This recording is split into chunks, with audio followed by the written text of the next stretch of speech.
really couldn't have asked for a better opening song because that rocked. It really did. So before I start, Allison, Kuhn, absolutely, I am very passionate about what I do. One, though, I want to give us the opportunity to thank those who are here, who have made this event so incredibly possible for us to focus on what we need to be focusing on. Number one, we've got our Magic Production AV studios back there that have made sure you could hear, that you could see. And number two, while I'm looking for them, the incredible frontline staff of the Ritz-Carlton. Did you get enough to eat today?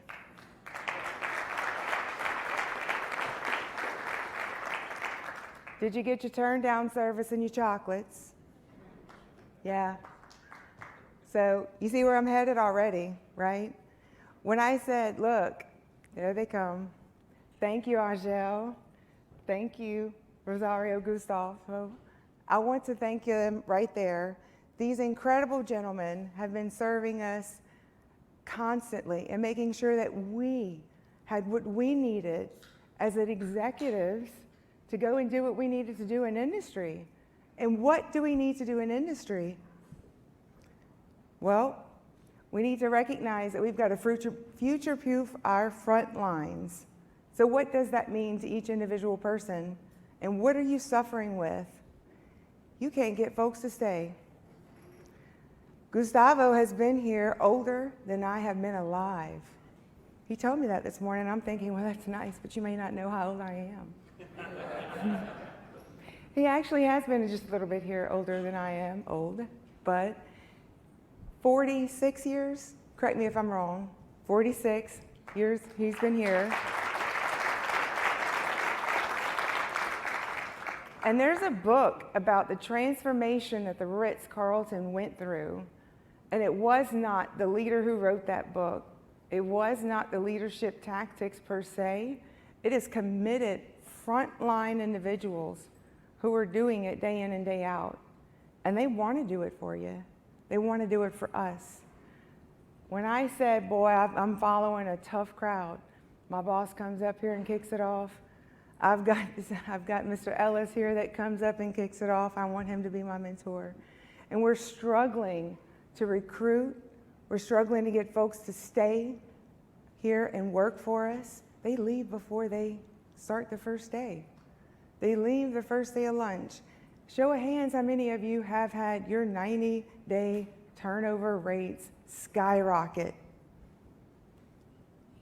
They leave at lunchtime sometimes, right? This whole new generation needs something new. But what I'm here to tell you about is this people aspect. The importance of people. Yes, there's process, there's technology. The LNS Research Industrial Transformation Framework looks at that technology-based start and says, guys, few girls in the room, that ain't working. Why is it not working? Because the technology is incredible. Technology is only a nice, shiny tool. It's critical, it's an important part, but it's not going to help us truly keep people to come, keep people to stay, keep people engaged, and keep them safe. And what you may or may not know about me, especially those who are joining us through our LinkedIn Live feed, is I've spent over 22 years in manufacturing myself. I've got blood on my hands. It didn't matter the messages I said that said, I truly want you to go home better than what you came. It's not about going home like you came. Better, right? I need you to go home with a paycheck to feed your family. But consistently, we have sent them messages that are conflicting with those signs that say, people first, safety first. We've consistently said productivity is important, that our compliance is important, our image is important. And the research I'm going to show you absolutely without a doubt proves that if you focus on what you think might be fluffy, I'm really going to hope that I'm going to challenge you to look at things a little bit different moving forward. Because when I mentioned that I was a little bit nervous because I wanted to make sure that these guys came in, I had some folks saying, yeah, but you got to go flip this room. You got to go put these notepads out. You got to do this. I said, look, I need them. And those guys said, even if I'm not there, we know you're going to kill it. You're going to do great. They're motivating me. But as executives, we should be working for our teams, because if that all happens, the productivity, the profit margins, everything else is gratuitous. It really is. That's going to be your competitive advantage, is your people. Because you have one person that has had a bad experience. You've got social media, you've got Facebook, you've got everything else that's going to bring you down quick. Doesn't matter what your strategy says. And one of the things I like to tell folks, after my years of experience and after being able to come here with LNS research, is you're really just not that special. Because 70% of folks already admit that they're seeing the great goodbye impacts. 88% of our research says that we expect increased workforce challenges. You're really not that special. But we've been holding our breath for a long time. We've literally been saying for a long time things will get better. When the budget's looking rough, when the quarter looks rough, let's cut some folks. When it's now the front line can't be cut because we're worried the front line won't come back, what are we doing? We're laying off the white collar folks. The white collar is the one that's helping the front line keep things going. So this whole business continuity of operations, this is all sustainability. So sustainability is nothing new. But we've been going about it in a way that our culture's been changing. We need low-hanging fruit. We need some quick wins. I'm going to give you this, but if you don't deliver this in X amount of days, guess what happens to your resources? It goes, right? Because we're in a land of fast-paced results, fast changes. So our manufacturing has went through some seriously unprecedented change. Uncertainty is the only certainty. Black swan events, right? I come from southern Louisiana, and during this presentation, I may light my southern show. So if you don't understand some of my southernisms, Allisonisms, as some folks call it, come talk to me after the show so I can explain it to you. But these black swan events, let me just, mention hurricanes. Hurricane Audrey came through and decimated things as a 100-year storm. We have had no less than 500 to 700-year storms in the last 10 years, not just in southern Louisiana, in Texas. We've had them in flooding in New York. So if you don't believe sustainability is real and the data may or may not show, you can't turn your head away from the change of these black swan events are not these 100-year, they're now a reality. And we've got folks that are surviving. So Allison, why do you have black swans? I get that. What's up with the ostriches? Not just one, right? I've got 4 ostriches. So I'm going to challenge you to look at each of these ostrich pictures and say, which one am I? Which is my board? And which is my leadership team? Who's looking forward while the others are all looking back or in another direction? Are they looking at the train wreck behind them? Or is that one person seeing the train coming at them? These two that are looking at each other, is that 2 of our paper mills here, International Paper and Georgia Pacific, is that them watching each other saying, what are you doing? Because I want to be the biggest, I want to be the best. But look, they're here today to work together because we're in this together. So that group that's looking there, that's saying, which way do I run?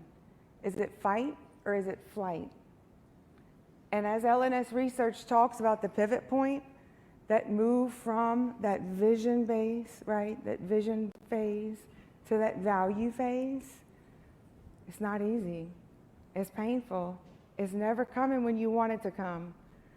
But we have been lying to ourselves and saying this workforce crisis, number one, has not been going on for at a minimum since the 1940s. The data shows it, absolutely. Since 2018, in that recession, We've seen match charts, right, that show that significant plateau of productivity, which you may or may not caught is the significant reduction in the number of employees that have been in manufacturing. So we've been sending the message saying, we don't need you, we don't need you, we don't need you. And now we're saying, oh gosh, we need people. God, we need people to run our plants. But we've been looking at contingent staff, we've been looking at contracted labor, we've been fussing at the unions for making it harder for us to do our job. Ignore all of that. It's people, it's humanity that we don't have anymore. We've really got to understand that we've got to treat each other as equals. Learn from each other. I've learned more from some of the folks that have just joined where I worked in 1 week than I have than a person who's worked for that company for 38 years. Because sometimes we get so stuck into what we believe, and what we believe is the truth, we can't really see that mirror, we can't see that reflection. So those that have started the Future of Industrial Work Sprint that LNS research offers is saying, wow, that it's, hey, that's hard to look at. We see it, we can't deny it, but it's not going to get any easier because not only is uncertainty the only certainty, we are also facing a considerably accelerated pace of change. We're not slowing down, we're only going faster. So that move from reactive to proactive, that's that pivot. It's not coming when you're ready for it, but it's come. And if you don't do it, you will not be operating, one, as your company. A company, 3M, ADM, JTech, International Paper, Georgia Pacific, those brand names may be still there, but somebody else may be operating your assets. We have others that, right, this M&A acquisitions that are constantly happening, that's going to keep happening, right? I work for Dow Chemical. My paycheck was through Union Carbide. The Union Carbide board still exists. They still have a lot of pull and push. So when we had our audit findings, I asked the Dow Vice President of Global Operations if he would come in and see what we're facing in meeting our Sarbanes-Oxley, the SOX Act, and our MRO compliance issues. He didn't want to use the restroom. I didn't blame him. His has granite. His has, these visitors at headquarters, but even the on-site hydrocarbons unit, those folks had seen the money that was sunk in. Any rainstorm they had, they were out there with push brooms trying to get all the water out of the warehouse because, if you don't know, South Louisiana's underwater, right, Ken? We have pumps that keep it alive, and these events are hurting us more and more.